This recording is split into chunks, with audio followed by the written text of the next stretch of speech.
Hello, this is Arturelia Anime Room Reviews. I'm Arturo, and today I'll be reviewing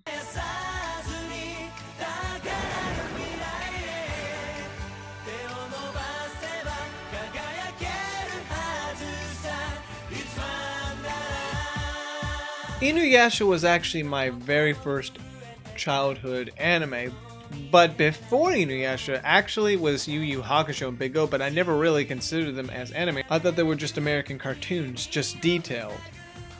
But Inuyasha was when I first recognized the word anime. So I would really consider it my first anime, since that's when I found out about it.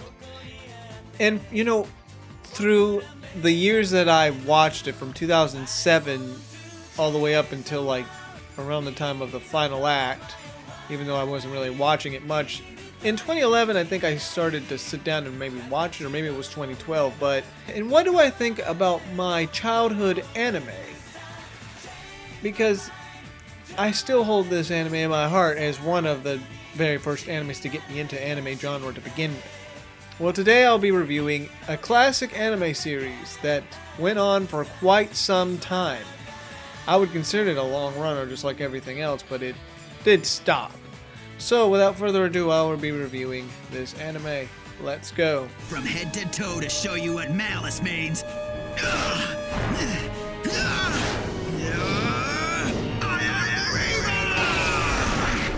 The story starts us off where a half-demon comes to a village and steals the Shikan jewel. And as he flees, a priestess named Kikyo stops him by shooting an arrow at him through the heart and bounds him to a tree. There he is sealed, but Kikyo dies and the jewel is burned with her.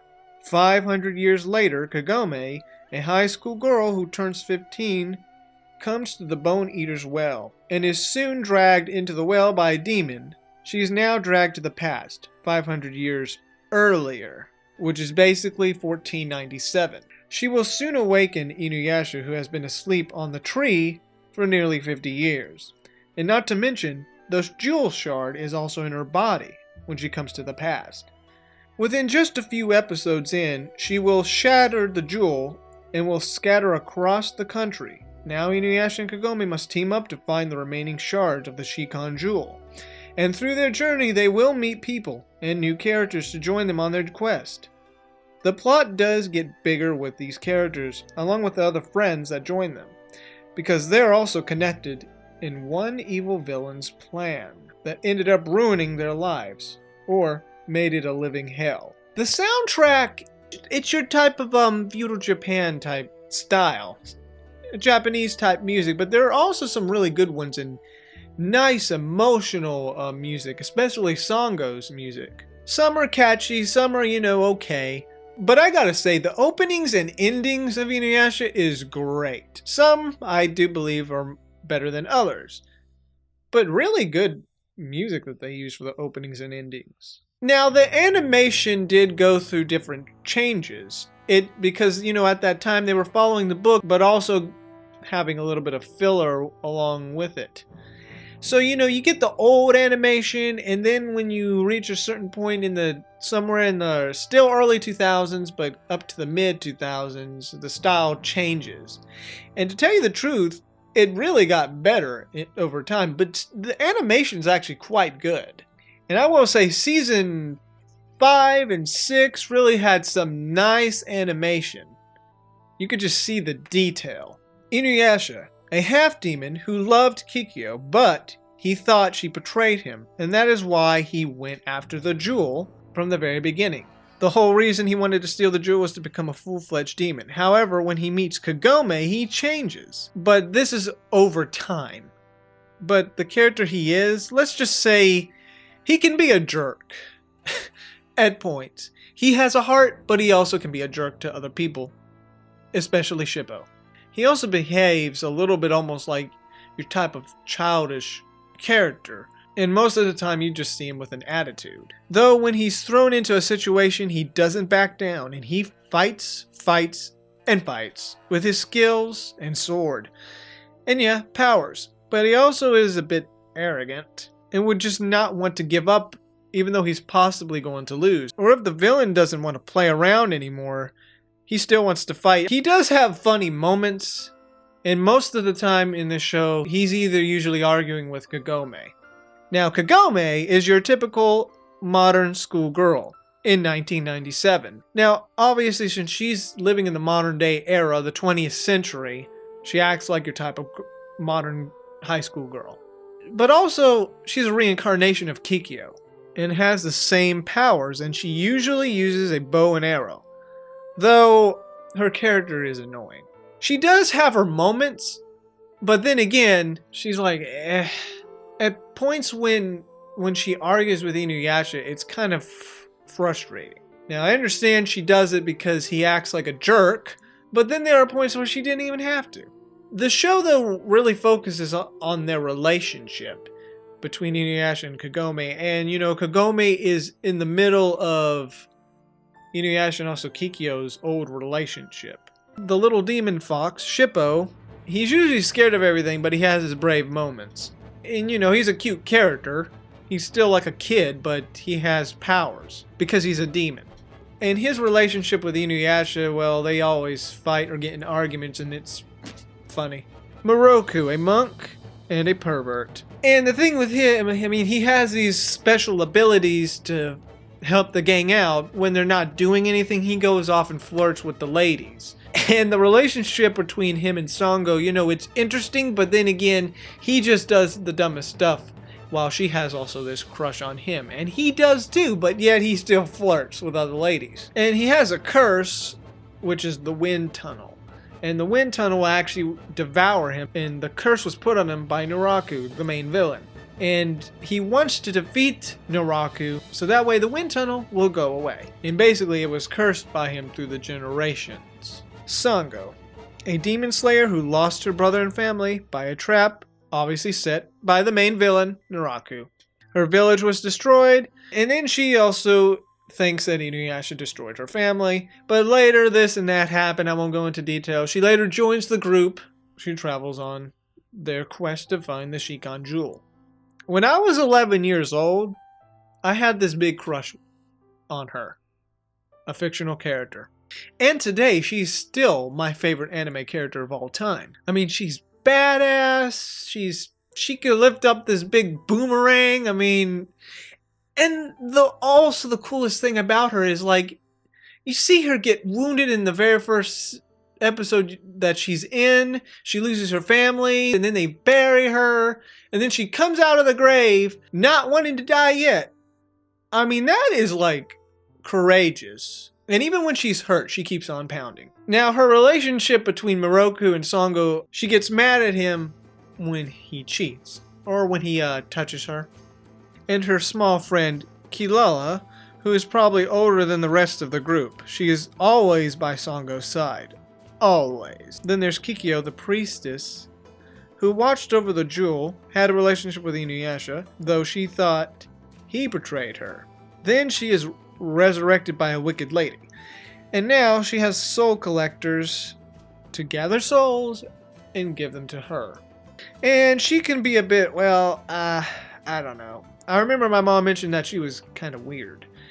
And she has her moments. She does help the gang out at points when she's around. Now, the fact that Kikyo is dead, she can also use special supernatural powers. Sometimes in the series, Kagome or Kikyo are like the damsel in distress. But actually, Kagome has more moments of that than Kikyo, if I can recall. Naraku. Now, I will say his gang of villains are just as annoying, and Kagura is an interesting villain character because she doesn't really want to be his slave. She wants to actually be free, but she still has to follow his orders, otherwise she will die because he has her heart. But she's also part of him because he created her. Now, Naraku is probably the most annoying character in this show. He's basically inflicted all this awful things to the main characters. And every time they try this close to get to him, he always escapes. And then he causes more trouble for other people. Yeah, he's just annoying. He was once human, now he's a demon. That is very, very powerful. He also uses pawns, basically. If he gets this group of villains, he'll use them and then bye-bye. Most of this series, from season 1 through season 7, all the way up to the final act, he just does not go away. Because he's the source of all the problems. And he too wants to get the Shikan Jewel. And wants to become the most powerful demon ever. Shomaru, a half-brother of Inuyasha. He's more calm and collective than Inuyasha, and he doesn't really care about humans, though when the show progresses, he comes upon a little girl that actually helped him, and she tags along with him, and by that point he starts to change a little bit. He was probably one of the most cool male characters in this show. I mean, he's even calm while speaking to the villains, and probably more powerful than Inuyasha. Though he's gifted by his father with this sword that won't really do much damage, and he's actually very annoyed that his father gave Inuyasha this powerful sword. Inuyasha and Sesshomaru just do not have a good relationship. They will fight whenever they see each other. Well, basically Inuyasha wants to fight him. Usually they're just off doing their own thing, because even Sesshomaru is angry that Naraku deceived him. Mostly all the characters in here are going after Naraku. Sesshomaru, Kikyo, and Inuyasha and the gang. And even Koga, yes, Koga, a wolf demon, who was somewhat bad at first. As for my enjoyment of this show, well, when I was 11 years old, I really loved Inuyasha. I was just all about Inuyasha. I did not care about what my mom was watching at the time. I didn't care about Witch Hunter Robin. I didn't care about Fullmetal Alchemist. I didn't even care about Hellsing. Just Inuyasha. Only Inuyasha. That's it. But when I got older, then I started to get into new anime. But for a while, it was just Inuyasha. So basically, Inuyasha, to me, opened up the gateway to more animes to come in the future. I mean, the characters are great. You will like the characters. Well, I don't know about Kagome. But I really hated Naraku. I really hated that he basically just destroyed their lives, especially Sango's. I mean, gosh. And overall, the story is good. But there is an issue with it. It gets repetitive. And a lot of people would say that because, this show, in general, the whole series went on from episode 1 through 167 episodes. And then when you have the final act, that makes extra episodes. The other issue was that, like JoJo Bizarre Adventure, the first arc, where they just talk about this and that and about ready to attack, some of that is there in this show. Not as much as JoJo, but a little bit. You will run into some good, okay, and great episodes in the entire Inuyasha series. But the one that actually got me into the Inuyasha series was the one with her and her brother and demon rats. Look out, Lord Sesshomaru! Well, Inuyasha, the original series. I will say it is one of my childhood animes of all time, but it does suffer with some issues. With repetitiveness, too much of a little bit of the talking. But then again, you do get great episodes. You do get some nice emotional episodes that just grab you by the heart, especially Sango. I mean, I could keep rambling about Sango because she was my favorite. She was actually the whole reason I got into this series. And it's a mixture of humor, seriousness, and I actually learned a lot about feudal Japan because of Inuyasha, even though it was just focused on the supernatural, demons, monsters, all that. But I at least got to see some of the culture of Inuyasha. And this is set during the period of when Christopher Columbus discovered America. Even though it does have its issues, I'm still going to give it an 8 out of 10. It's great because of the characters and the story. You will like it. Yeah, you may get tired of it after certain episodes. I mean, season 4 kind of got me somewhat, but season 5, 6, 7, I guess if you count the DVDs, they were great. The animation was really great. Season 1 and 2, yeah. Now, obviously, I'll recommend the Inuyasha movies plus the final act. And basically, the final act wrapped up everything that the original did not. Well, this is Arturelia, Anime Room Reviews, signing off.